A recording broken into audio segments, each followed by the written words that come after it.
And congratulations, చాలా బాగుంది.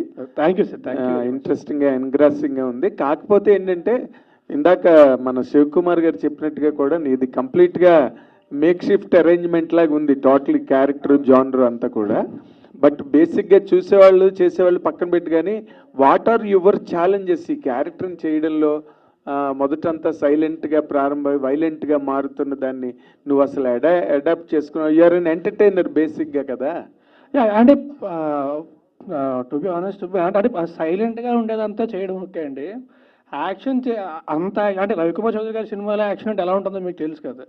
So towards the అంటే సెకండ్ హాఫ్ సగం అయిపోయిన తర్వాత యాక్షన్ పార్ట్ స్టార్ట్ అయినప్పుడు రవికుమార్ చౌదరి గారు చేయగలవు, నువ్వు చేస్తావు. సరే ఓకే సార్, మీరు చెప్తే నేను చేస్తున్నాను. తిడుతున్నాడా? నన్ను చెప్తున్నా, ఎందుకు చెప్పా కదా, ఈ ప్రపంచంలో ఆయన అస్సలు తిట్టని తక్కువ వ్యక్తులు నాకు అనుకుంటా. సో ఒక్కసారి నా పట్ల కోపం కానీ తిట్టడం కానీ ఎప్పుడు చూడలే. ఓకే, నీ ఛాన్స్ ఇవ్వలేదు, ఇప్పుడు ఛాన్స్ రాదు కూడా. ఇప్పుడు మీరు తీసుకోలేరు, ఇప్పుడు మరీ క్లోజ్ అయిపోయి ఇప్పుడు తీసుకోలేరు ఆయన. ఇప్పుడు ఆయన వస్తే ఇంకా గట్టిగా వస్తున్నాను. ఓకే, నీ వరకు వస్తే నీ ఛాలెంజ్ ఏంటి క్యారెక్టర్లోనని? ఛాలెంజ్ అదే చెప్తున్నా కదా, నాకు యాక్షన్ పార్ట్ అంతా చేయడం అది నాకు కొంచెం అంతా చేయడం కొత్త. బట్ అది ఈయన ఎంకరేజ్మెంట్తో వెళ్ళిపోయి ఆయన ఆబ్వియస్లీ డైరెక్టర్ చెప్తే చేసుకుంటూ వెళ్ళిపోవాలి, ఇంకా వెనక్కి తిరిగి చూడకూడదు. ఆయన ఎంకరేజ్మెంట్తో నేను ఓకే, ఆయన ఫిక్స్ అయ్యారు నువ్వు చేయగలవు అని చెప్పి ఆయన ఫిక్స్ అయ్యారు. నేను కూడా సరే ఓకే, నేను కూడా నాకు ప్రతిరోజు ఫైట్ చేస్తా. క్లైమాక్స్ ఫైట్ ఉంటుంది 3 days చేసాం, 4 days చేసాం సార్, 4 days చేసాం. సో ప్రతిరోజు కూడా సార్ నువ్వు చేయగలవు, ఓకే సార్ నేను చేయగలను, ఓకే మీరు ఫిక్స్ అయ్యారంటే నేను చేయగలను. సో అంతే తప్ప అంతగా అంటే ఫైట్ చేసేటప్పుడు ఈ కష్టాలు అవి ఉంటాయి. అక్కడ ఒక ఫ్యాక్టరీలో చేసాం, ఇది డస్ట్ అవన్నీ చిన్న చిన్న ఈ ప్రతి సినిమాకి ఏ ఫైట్గా ఉంటాయి. వాడు అది కాబట్టి నాకు అది కొత్త, దానికి ఈయన ఎంకరేజ్మెంట్ నాకు సరిపోయింది. అంటే నువ్వు మామూలుగా కథలు అంత తొందరగా ఒప్పుకుని ముందుకు వచ్చే రకం కాదని నువ్వు అంటారు, మాకు తెలియదు. ఇన్ జనరల్గా నీ గురించి వినిపించేది ఈ కథను నువ్వు సెలెక్ట్ చేసుకోవడానికి ప్రత్యేకమైన కారణం ఏమైనా ఉందా? చాలా కథలు వచ్చాయి నీ దగ్గరికి. అంటే నాకు ఫస్ట్ ఎమోషన్ చాలా నచ్చిందండి. నాకు కథలో ఉండే ఎమోషన్ కానీ ఎంటర్టైన్మెంట్ బాగుంటుంది, ఎంటర్టైన్మెంట్ ఓకే పరిచయం ఉంటుంది, ఇందులో ఎమోషన్ చాలా బాగుంటుంది కథలో. మోస్ట్ ఇంపార్టెంట్లీ ఎమోషన్ కానీ కాన్ఫ్లిక్ట్ కానీ చాలా బాగుంటాయి. సో అవి నాకు చాలా నచ్చాయి. అండ్ దానికి తోడు రవికుమార్ చౌదరి గారు డైరెక్టరు. సో నాకు తెలుసు అంటే పేపర్ మీద ఉన్నది అంతకంటే ఇంకా ఖచ్చితంగా బాగా వస్తుంది అని నమ్మకం నాకు ఉంది. So these are the 2 most important reasons. Okay okay, director గారు సార్, జనరల్గా ఈ ఫార్మేట్ చాలా సక్సెస్ఫుల్ ఫార్మేట్ అండి ఇది. 100% హీరో అండర్ డాగ్ నుంచి వైలెంట్గా మారడం అన్నది సక్సెస్ఫుల్ ఏ లాంగ్వేజ్లోనైనా. బట్ కొంచెం రిపీటెడ్ ఫార్మేట్గా ఈ రోజున సినిమా మారిపోయింది బాగాను. ఏదో అబౌవ్ ది లైఫ్ సినిమాలో కనిపిస్తే కానీ జనం అట్రాక్ట్ అవ్వట్లేదు అన్నది మనకి తెలుస్తున్న విషయం. ఇప్పుడు ఈ సినిమాకి సంబంధించినంత వరకు మీరు what is the special thing మీరు ప్రజెంట్ చేసింది, ఆడియన్స్ను హుక్ చేసేది ఏంటి ఆ పాయింట్ అండి? సార్ మీరందరూ 100% వాస్తవం అండి. అంటే బాగా డెవలప్ అయిపోయింది టెక్నికల్గా, మనం బడ్జెట్ పరంగాను కథల పరంగా కనుకోవడం చాలా మారిపోయింది. బట్ ఎంత మారినా, ఎన్ని జన్మలు ఎత్తినా, ఎన్ని తరాలు వచ్చినా అమ్మని అమ్మ అంటేనే నాకు హాయిగా ఉంటుంది. ఆ టైప్ ఆఫ్ సెంటిమెంట్ నమ్ముకున్నాను ఈ సినిమాలో నేను.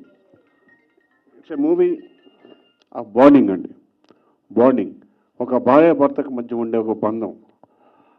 తను చేసిన అర్ధేచ ధర్మేచ కామేచ మోక్షేచ నాతిచరామి అని చేసిన వాగ్దానాన్ని నిలబెట్టుకోవడం కోసం ఎంత పీక్ వెళ్తాడు హీరో. అంటే తిరగబాటు భార్య కోసం తిరగబడటానికి కూడా సిద్ధమవుతాడు. అంటే ఆ ప్రామిస్ని కాపాడుకోవడం కోసం. అది డెఫినెట్గా ఆ బాండింగ్ ప్రతి ఒక్కరికి డెఫినెట్గా ఇంజెక్ట్ అవుతుందని నమ్మకం ఉంది సార్ నాకు ఈ కథ మీద. ఓకే అనే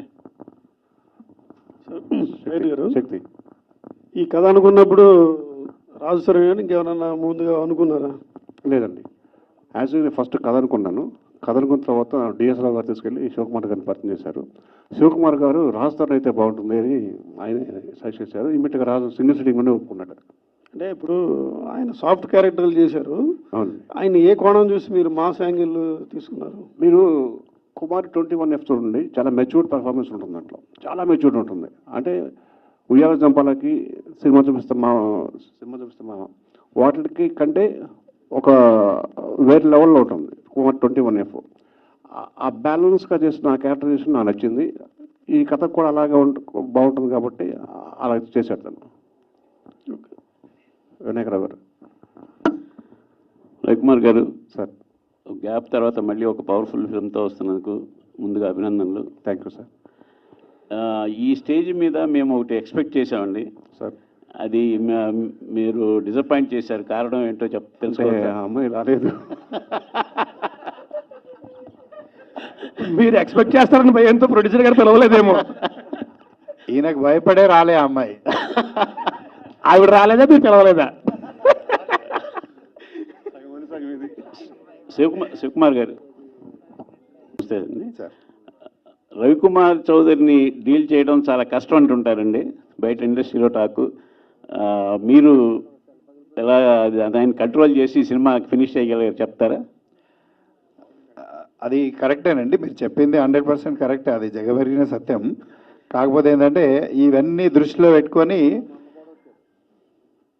ఈ సినిమాకు తనే అంటే తను రాసుకున్నటువంటి కథ ఎన్నో సంవత్సరాల నుండి ఈ యొక్క కథ మీద బాగా డెవలప్ చేసింది కాబట్టి మరి ఎప్పుడైతే రాజ్ తరుణ్ గారిని అనుకున్నప్పుడు సరే హైదరాబాద్ అయితే ఇది కొంచెం ఇబ్బంది అవుతుంది, మరి నేను కంట్రోల్ చేయడం కష్టం, సాయంత్రం అయితే ఎక్కడ కూర్చుంటాడో తెలియదు అనే ఉద్దేశంతో టు బి ఫ్రాంక్ అయితే సీదా షిఫ్ట్ టు హైదరాబాద్ నుండి జహీరాబాద్ షిఫ్ట్ చేశాం.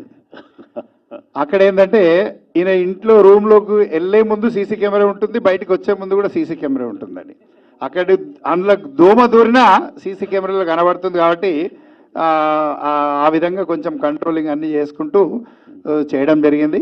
బట్ తను కూడా డెడికేషన్గా అంటే ఈ సినిమా చేసే ముందే మేము ఒక ఒప్పందంతో చేయడం జరిగింది. ఆ ఒప్పందంలో భాగంగా ఏంటంటే పూర్తిగా ఈ సినిమా అయిపోయేంత వరకు కొన్ని రెస్ట్రిక్షన్ తోటి మనం చేసుకోవాలి. ఎందుకంటే తనకు కూడా ఒక మంచి రీలైఫ్ కావాల్సినటువంటి అవసరం. రియల్గా చాలామంది ఏంటంటే ఒక న్యూ బిల్డింగ్ కన్స్ట్రక్షన్ చేయడం చాలా ఈజీ, బట్ ఒక ఓల్డ్ బిల్డింగ్ని మళ్ళీ డిస్మెంటలో లేకపోతే దాన్ని రిపేరింగ్ చేయడం చాలా కష్టమైనటువంటి పని. అయినప్పటికీ కూడా తను ఏ విధంగా అయితే చెప్పాడో అదే విధంగా చేయడం జరిగిందండి. దాంట్లో 100% I very thankful to director గారు. అండ్ దానికి తోడు టెక్నీషియన్స్ కూడా చాలామంది బాగా పనిచేయడం. మాకు పృథ్వీ గారు, అదేవిధంగా ఫైట్ మాస్టర్, కొరియోగ్రాఫర్ భాను గారు, ఇట్లా చాలామంది బాగా పనిచేశారు. మొత్తం ఆర్టిస్టులతో పాటు టెక్నీషియన్స్ కూడా. నేను మొదలే చెప్పాను కదా, ఎవ్రీవన్ ఈ సినిమా మాది మనది అనుకుని పనిచేశారు కాబట్టి ఇంత మంచి అవుట్పుట్ వచ్చిందని చెప్పేసి నేను ఎక్స్పెక్ట్ చేస్తున్నాను. సినిమా ఎప్పుడు రిలీజ్? మీరు ఇంత కంట్రోల్ చేస్తేనే స్టేజ్ మీద ముద్దంటే సరే ఓకే. కానీ మీరు అడిగేదానికి ఒకటి ఏంటంటే, నేను సినిమా కథ విన్న తర్వాత సినిమా షూటింగ్ దగ్గర నుంచి కూడా ఈయన చూశానండి. ఈయనకి వేరే దృష్టి కానీ వేరే ఆలోచన సినిమా తప్ప ఇంకేం ఉండదు. నేను ఈయన మ్యాన్షన్ హౌస్, సారీ ఈయన హౌస్ కూడా చాలాసార్లు వెళ్ళాను. అక్కడ కూడా ఒక బోర్డు ఉంటుంది, బోర్డు మీద క్యారెక్టర్లో కథ ఇవే ఉంటాయి తప్ప ఇంకేం ఉండవు. సో ఈ సినిమా తప్ప వేరే దృష్టి కానీ వేరే ఉద్దేశం కానీ ఏం తెలియదు ఈయనకి. సో ప్రతి క్షణం కూడా సినిమా గురించి ఆలోచించి సినిమా గురించి పనిచేశారు. చాలా ఆనందంగా ఉందండి. 32 సంవత్సరాల చరిత్రలో ఇంతసేపు ఇన్ని గంటలు కూర్చొని ఇంత హ్యాపీగా ఇంత ఫంక్షన్ ఎప్పుడు చూడలేదు. మరొకసారి మీడియా మిత్రులందరికీ మనసా వచ్చాక నమస్కారం చెప్తానండి. రవికుమార్ చౌదరి గారు సార్. ఇక్కడండి. సార్. యాక్చువల్గా మీరు శివకుమార్ గారి దగ్గరికి వెళ్ళిన తర్వాత రాజ్ తరుణ్ గారిని చెప్పారన్నారు. ఇంతకుముందు మీరు గోపీచంద్ ఇలా బాలకృష్ణ గారు ఇలా పవర్ఫుల్ అంటే పెద్ద పెద్ద వాళ్ళతో పవర్ఫుల్ క్యారెక్టర్స్ చేశారు కదా. అవునండి. అంటే ఈ సినిమాలో క్యారెక్టర్ ప్రకారం రాజ్ తరుణ్ చూస్ చేసుకున్నారా, లేదంటే ప్రొడ్యూసర్ గారు సజెస్ట్ చేశారని చెప్పి రాజ్ తరుణ్ గారిని తీసుకోవడం జరిగింది? లేదండి, 100% కథకి యాప్గా ఉంటుందని సెలెక్ట్ చేసుకోవడం జరిగింది. అంటే ఎవరు బాగుంటారు అంటే రకరకాల పేర్లు అనుకుంటున్నప్పుడు నేను మైండ్లో ఉంది, నాకు రాజధాని గుర్తు రాలేదు. నాకు ఇమ్మీడియట్గా శివకుమార్ గారు రాజధాని బాగుంటారు అని చెప్పాడు. ఆ విధంగా సెలెక్ట్ చేసుకోవడం అంటే క్యారెక్టర్కి సంబంధించి కరెక్ట్గా ఉంటాడని సెలెక్ట్ చేసుకున్నాం. అంటే కొంచెం లీన్గా వీక్గా కనపడే హీరో తర్వాత తిరగబడ్డం అనేది. అవునండి.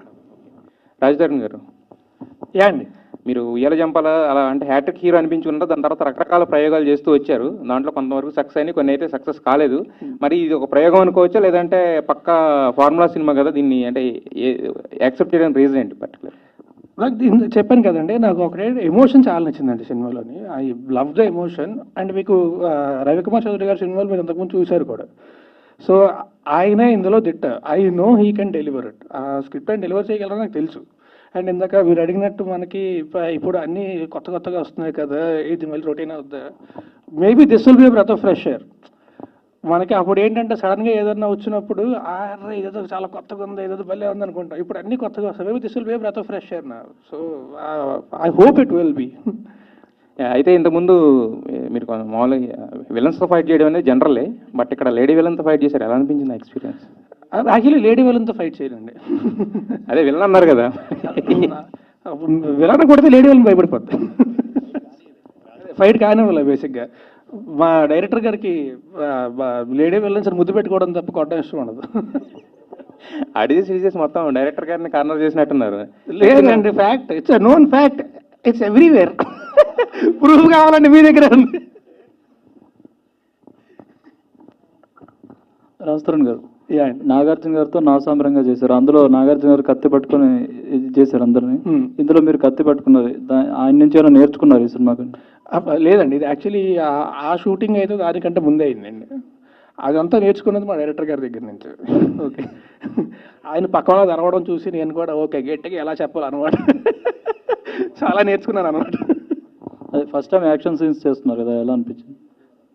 యాక్చువల్లీ నేను నిజంగా ఎంజాయ్ చేశానండి. అంటే అంటే ఫైట్ సీన్స్ అయితే ఇంతకుముందు చాలా సినిమాలు చేశాను, కానీ ఇంత ఇంటెన్స్ యాక్షన్ ఇంతకుముందు ఎప్పుడు చేయలేదు. నేను నిజంగా చాలా ఎంజాయ్ చేశాను. పృథ్వీ ఫైట్ మాస్టర్, తను కూడా అంటే ప్రతిదీ కూడా చాలా కేర్ తీసుకొని చాలా ప్రాపర్గా డిజైన్ చేసి చేస్తాడు. ఇంతకు ముందు కూడా ఐ వర్క్డ్ విత్. సో నేను నిజంగా చాలా ఎంజాయ్ చేశాను ఫైట్ సీన్ అంతా కూడా. ఒకటే ఏంటంటే అదైతే ఒక కార్నర్ తుక్కు ఉంటుంది కదా, అదంతా ఎగురుతూ ఉంటుంది. షుగర్ ఫ్యాక్టరీలు చేసాం, ఆ వాసన ఒకటి, ఇది ఒకటి, ఆ వేడి ఒకటి, ఇవి తప్ప చెరుకు ఇవి ఉంటాయి కదా, పొర కింతంత ఫ్యాన్లు పెట్టి ఇవి పెట్టి ఎగురుతూ ఉంటే కంట్లో పడి ఇది పడి అది కొంచెం తప్ప, otherwise I really enjoyed entire action sequence. Okay అండి, విషయాలు